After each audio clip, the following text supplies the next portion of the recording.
नमस्कार, आप देख रहे हैं प्राइम टीवी और मैं हूं आपके साथ मुस्कान उस्मानी। बुलेटिन की शुरुआत बड़ी खबर से होगी, जहां उत्तर प्रदेश के मऊ की घोसी विधानसभा सीट पर हुए उपचुनाव के लिए मतगणना का दौर लगातार जारी है। जहां 32 चरणों में हुए घोसी उपचुनाव में से 10वें राउंड की काउंटिंग पूरी हो चुकी है, जिस पर सीसीटीवी कैमरे के जरिए निगरानी हो रही है।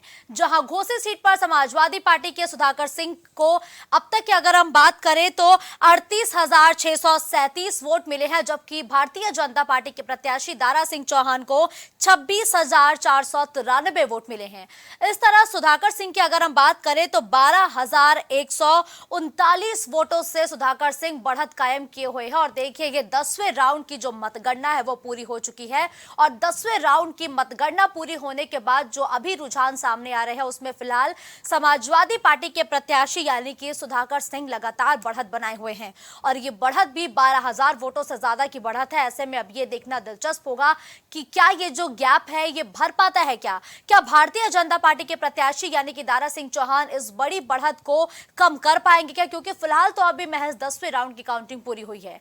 अभी तकरीबन 24 राउंड ऐसे हैं या 24 से 22 राउंड के बीच तक की फिलहाल काउंटिंग होनी बाकी है। सुरक्षा के कड़े इंतजाम है, पुलिस का कड़ा पहरा है, सीसीटीवी कैमरे से मतगणना स्थल की निगरानी की जा रही है। मतगणना स्थल में आने जाने वाले लोगों को पूरी तरीके से प्रतिबंधित किया गया है और जो भी लोग अंदर या बाहर आ जा रहे हैं उनकी सख्ती से निगरानी की जा रही है। तो देखिए, अब से थोड़ी देर बाद का वो समय होगा जब घोसी उपचुनाव के नतीजे पूरी तरीके से साफ हो जाएंगे। लेकिन अभी जो एक धुंधली तस्वीर बनती हुई नजर आ रही है उससे सिर्फ अंदाजा ये लगाया जा सकता है कि फिलहाल समाजवादी पार्टी के प्रत्याशी यानी कि सुधाकर सिंह इस सीट पर बढ़त कायम किए हुए हैं और ये बढ़त भी कोई मामूली बढ़त नहीं है। 12,000 वोटों से ज्यादा की बढ़त इस वक्त सुधाकर सिंह बनाए हुए हैं।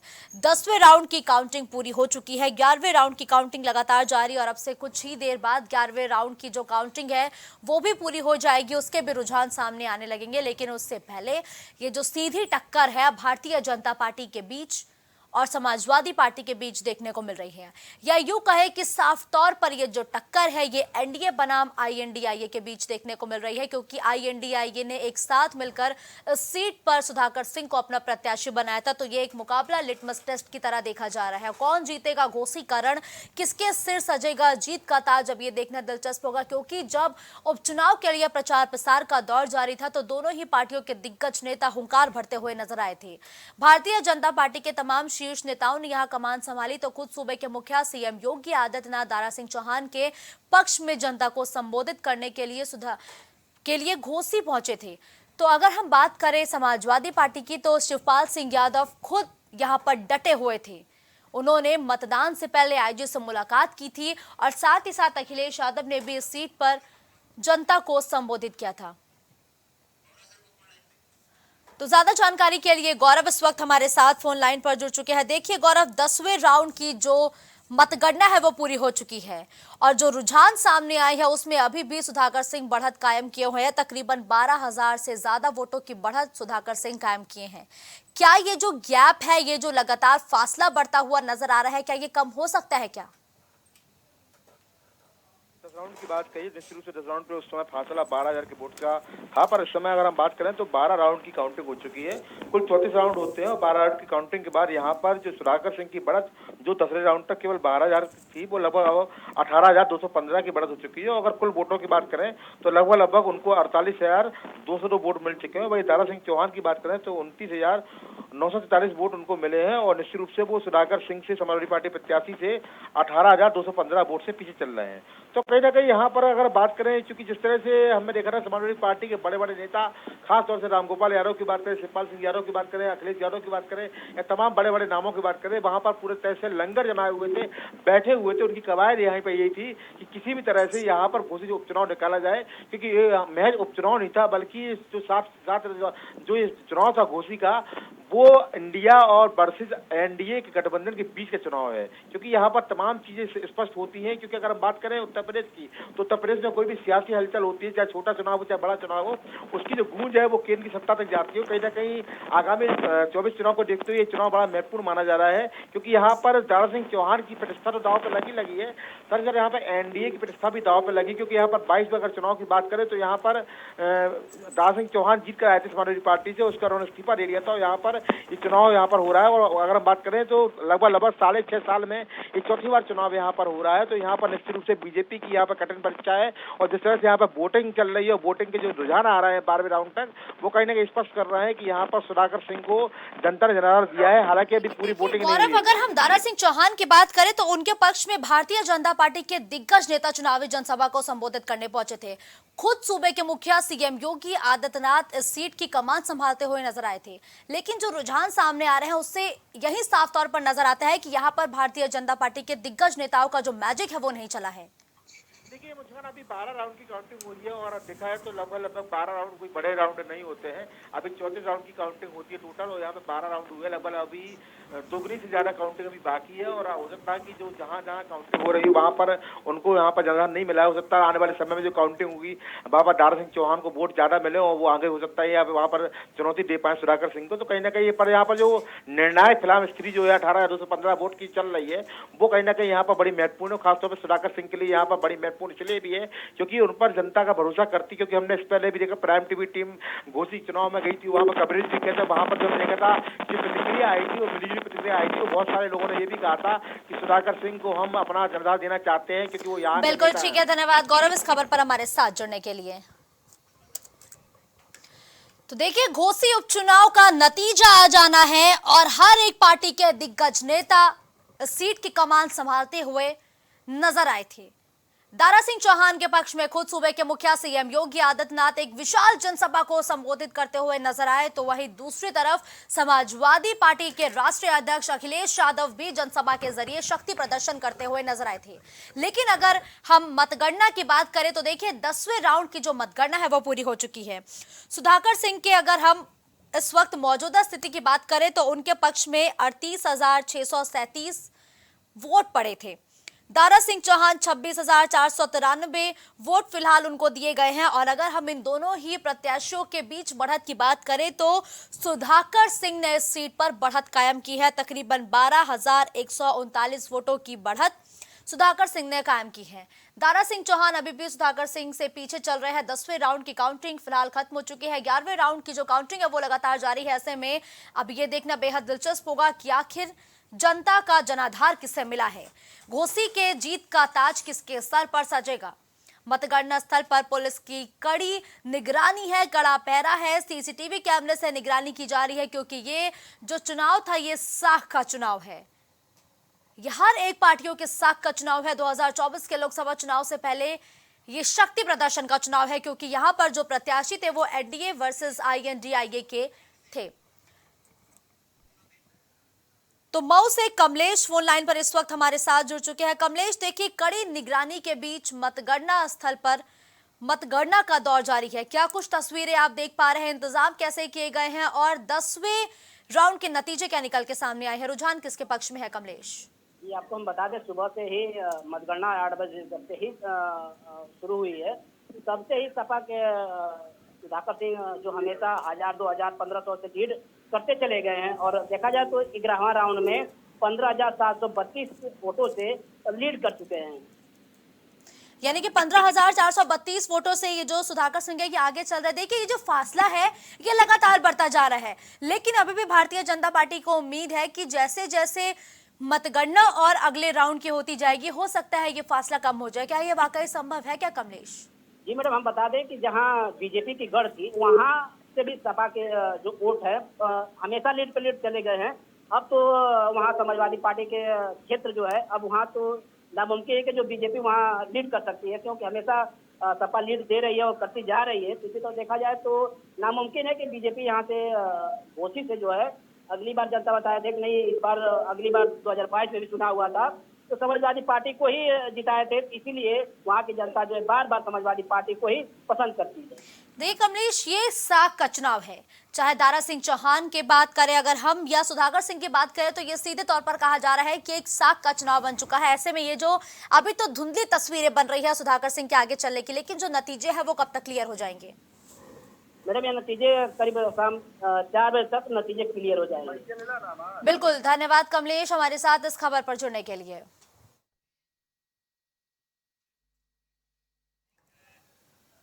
गोरखपुर दौरे के दूसरे दिन सीएम योगी मेरी माटी मेरा अभियान के तहत आयोजित कार्यक्रम में शामिल हुए, जहां सीएम योगी आदित्यनाथ ने गोरक्षनाथ की पवित्र माटी को कलश में भरकर महानगर अध्यक्ष राजेश गुप्ता को दिया है।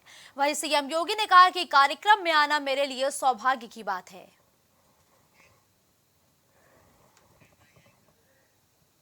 प्रधानमंत्री नरेंद्र मोदी 23 सितंबर को ही वाराणसी से प्रदेशवासियों को अटल आवासीय विद्यालयों की सौगात देते हुए नजर आएंगे। बताया जा रहा है कि प्रदेश के 18 विद्यालय बनकर तैयार है और लोकार्पण समारोह रोहनिया इलाके में रखा जाएगा। वहीं पीएम मोदी की मेगा रैली भी होगी। साथ ही विद्यालयों के छात्र, शिक्षक और अभिभावक वर्चुअली तौर पर इस कार्यक्रम से जुड़ेंगे। जबकि प्रधानमंत्री गंजारी में बनने वाले पूर्वांचल के पहले अंतर्राष्ट्रीय क्रिकेट स्टेडियम का भी शिलान्यास कर सकते हैं और फुलवरिया 4 लेन की सौगात शहरवासियों को भी दिए जाने की उम्मीद है। तो देखिए, काशी की जनता को अब एक बार फिर से योजनाओं की सौगात मिलेगी। खुद प्रधानमंत्री नरेंद्र मोदी तमाम विकास परियोजनाओं का शिलान्यास और लोकार्पण करते हुए नजर आएंगे। राष्ट्रीय राजधानी दिल्ली में G20 के आयोजन की तैयारियां जोरों शोरों पर चल रही हैं। इसी दौरान सामने आए राष्ट्रपति के डिनर निमंत्रण पर प्रेसिडेंट ऑफ इंडिया की जगह प्रेसिडेंट ऑफ भारत लिखा होने पर देश का नाम बदले जाने पर राजनीति गरमाई हुई थी। पूरा विपक्ष इसे लेकर केंद्र सरकार पर हमलावर था। फिलहाल अब समाजवादी पार्टी के प्रमुख अखिलेश यादव ने देश का नाम बदले जाने की चर्चाओं के बीच बीजेपी को अपना नाम बदलने की ही नसीहत दे डाली है। दरअसल ज्यादातर बीजेपी नेताओं का कहना है कि इंडिया नाम अंग्रेजों ने अपने शासनकाल के दौरान देश को दिया था। उनका कहना है कि अंग्रेजों का दिया गया नाम गुलामी की मानसिकता को दर्शाता है। ऐसे में वो नाम बदलने की कवायद का समर्थन कर रहे हैं।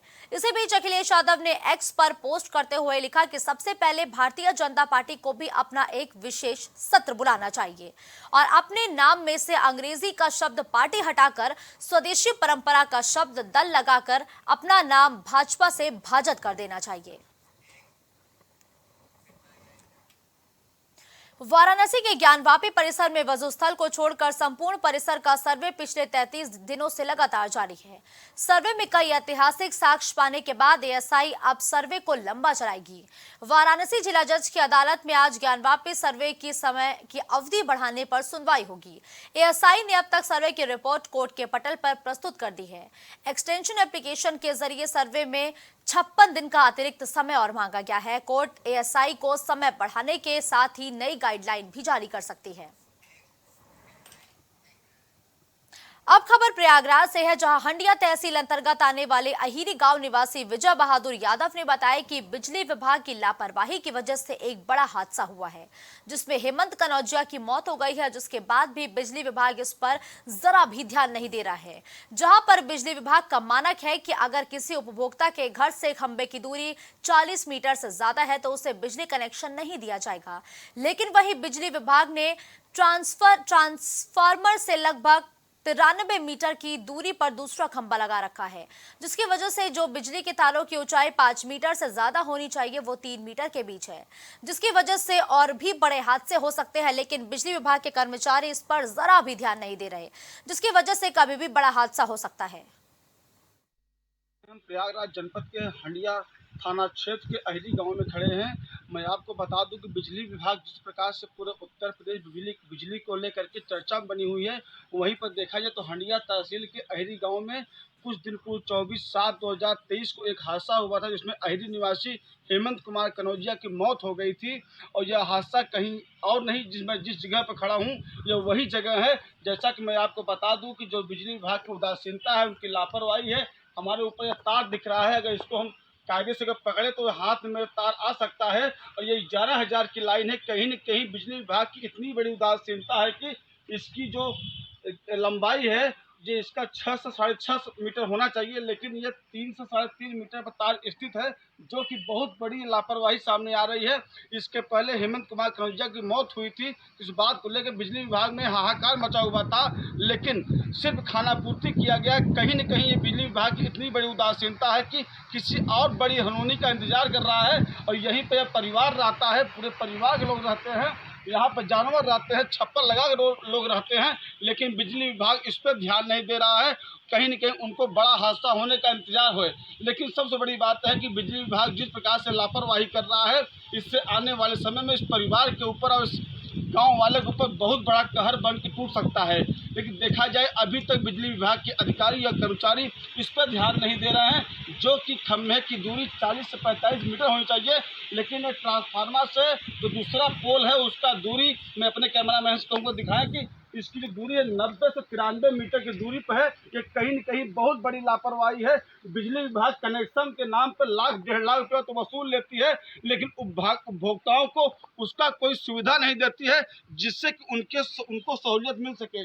मैं ऐसे भ्रष्ट अधिकारियों और कर्मचारियों पर सरकार से मांग करता हूँ, प्राइम टीवी चैनल की तरफ से, कि ऐसे भ्रष्ट अधिकारियों पर कार्रवाई हो, जिससे कि हेमंत कुमार कनौजिया जैसा दूसरा हादसा न हो सके। ये कहीं न कहीं इतनी बड़ी लापरवाही है, इस बात को लेकर के बिजली उपभोक्ता और हेमंत कुमार कनौजिया के परिवारजन व ग्रामीणों में काफी आक्रोश है। कैमरामैन अब्दुल कलाम साहब, नंदलाल गुप्ता, प्राइम टीवी, हंडिया, प्रयागराज। अब खबर झांसी से है, जहां 60 फीट गहरे सूखे कुएं में 4 दिन से लापता महिला का शव नग्न अवस्था में बरामद किया गया है, लेकिन पुलिस प्रशासन महिला का शव कुएं से निकालने में असमर्थ नजर आ रही है।